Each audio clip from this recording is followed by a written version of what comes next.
পথে গেলে আমরা দেখা সেই সুরধ্বনিতে জল ভরতে গিয়ে আমার ভগবানের মাধুর্যময় মূর্তিকে দর্শন করেছেন। ওই মূর্তিকে দর্শন করে তিনি কিছুতেই ভুলতে পারছেন না। তো শুধু নাগরিক কেন, এই জগতে কোনো ভাগ্যবান ভাগ্যবতী একবার গুরু কৃপা বলে যদি ওই গৌর মূর্তিকে নয়নে দর্শন করতে পারে, নয়নে দর্শন করলে সেও মায়ার ঘরে বসত করতে পারবে না। তো আমার এই গৌর মূর্তি এত সহজেই দর্শন করা যায় না মা। ভগবানের অপরূপ মূর্তি দর্শন করতে হলে গুরু কৃপা না হলে কখনো ওই গৌর মূর্তিকে দর্শন করা যায় না। তো আমরা কি করে ভগবানকে লাভ করতে পারবো? শাস্ত্রে বললে শ্রবণং মঙ্গলম, শ্রবণ করলেই জীবের মঙ্গল হয়। তো এই নববিধ ভক্তি যে কোনো একটি দ্বারা আমার ভগবানকে লাভ করা যায়। যেমন শ্রবণ করে আমার ভগবানকে লাভ করেছিলেন কে? হরিবল। এই যে দিদি ভাইরা, কি গো আপনাদের কথা বন্ধ হবে না? হরিবল। কৃপা করে সবার চরণে নিবেদন। শটফুটি ঝুলিয়ে দিয়েছে শ্রমিক মণির পুত্র ছিল শৃঙ্গিমণি।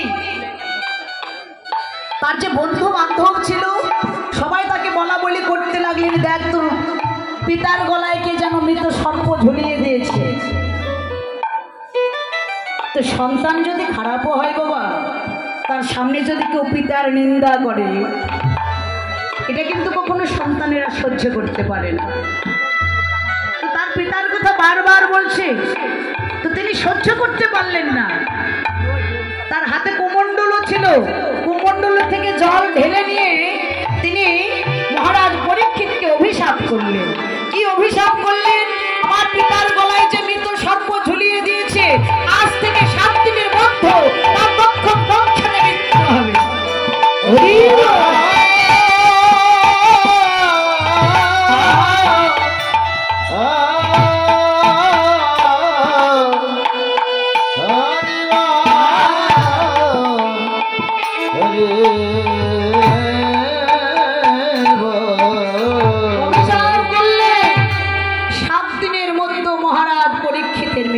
হবে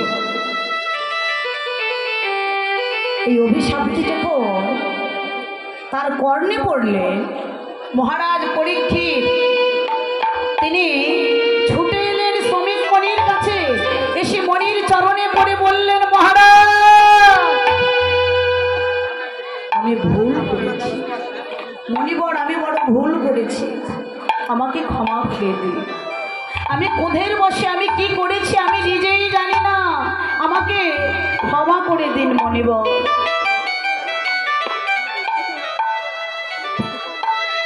শ্রমিক মণি বললেন, মহারাজ মণিরা যে অভিশাপ করে সেটা কখনো ফেরানো যায় না।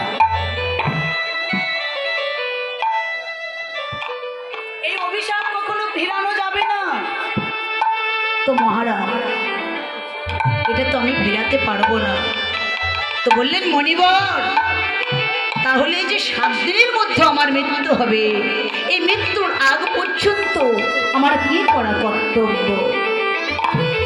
বললেন, মহারাজ এই মৃত্যুর আগ পর্যন্ত তুমি হরি কথা কৃষ্ণ কথা শ্রবণ করবে, তাহলে এই অভিশাপ থেকে তুমি মুক্ত হয়ে যাবে।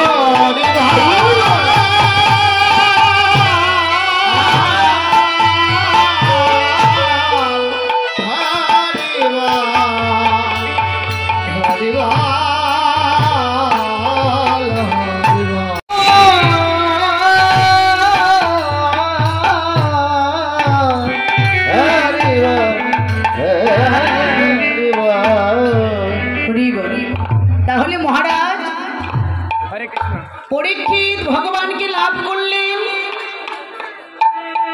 শ্রবণ করে, শ্রবণ তারপরে কীর্তন, কীর্তন করে ভগবানকে কে লাভ করলেন? সুখদেব গোস্বামী। স্মরণ করে ভগবানকে কে লাভ করলেন? স্মরণ করে ভগবানকে লাভ করলেন প্রহ্লাদ মহারাজ।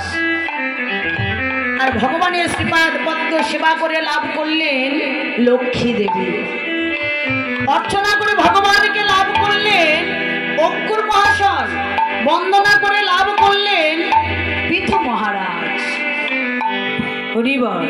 দাস্যভাবে সেবা করে ভগবানকে লাভ করলেন হনুমানজি, সখ্যভাবে সেবা করে লাভ করলেন অর্জুন। আর ভগবানের চরণে আত্ম নিবেদন করে কে লাভ করলেন? বলি মহারাজ। তো বলি তো দৈত্য ছিল, তাই না? কিন্তু বলি মহারাজ কি করে ভগবানকে লাভ করলেন? তার সঙ্গে দেবতারাও পারলেন না। এই যে আমার মায়েরা, ভক্তিমতী মায়েরা এবং বাবারা, সবার শ্রীচরণে আমার নিবেদন। এই যে আমার কমিটির দাদা ভাইরা এসেছে আপনাদের কাছে, আপনারা যে যাহাই পারবেন, কত টাকা কত পয়সা কি হয়ে যায়, তাই না? এই যে আমরা মোবাইলে নিত্যদিন কত টাকা ভরি, তো দেখুন আপনারা যে যাহাই পারবেন কৃপা করে ভগবানের সেবার জন্য আপনারা যে যাহাই পারবেন কৃপা করে দান করবেন। এই দান কখনো বিফলে যাবে না। ভগবানের সেবার জন্য যারা দান করে এই দানটা ভবপারের করি হয়ে হবে। নিতাই গৌর হরি বল।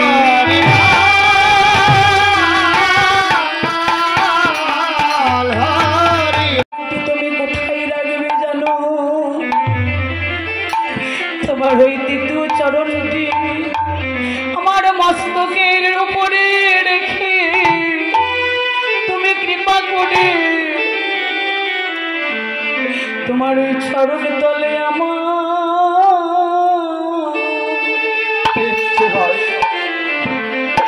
আমায় তুমি গ্রহণ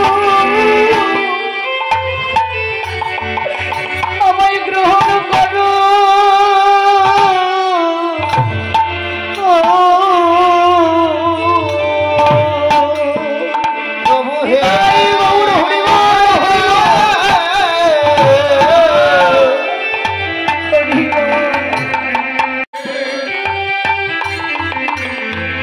তোমার চরণ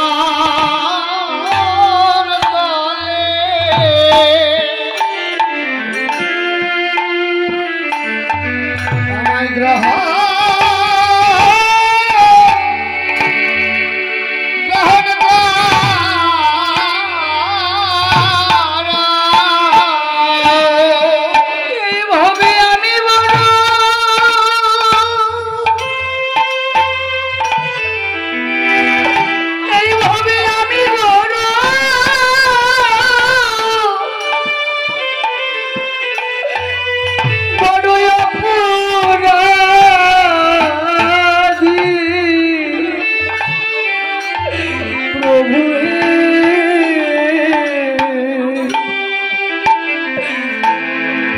তোমার চরণ তলে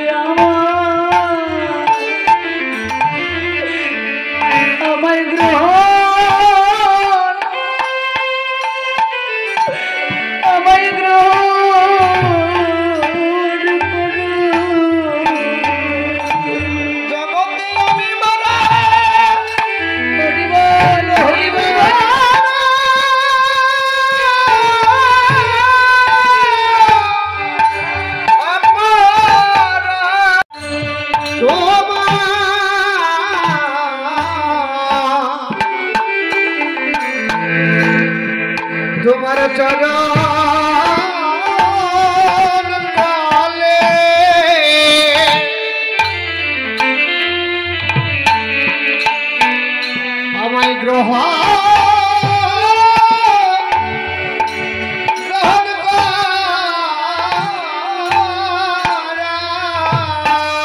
প্রভু হে আমার যাইবার মতো যে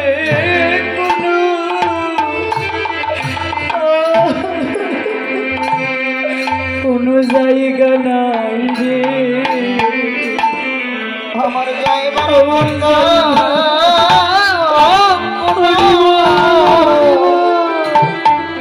আর জায়গা নাই রে, আমার যে যাইবার মতো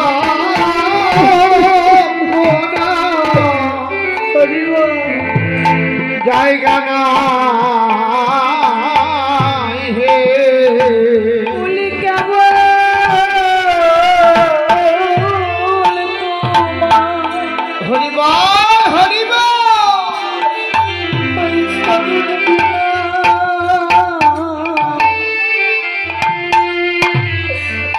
তোমারই বিচারিবার বন্ধু কোনো জায়গা নাই আমার চরণ ছাড়া আমায় করো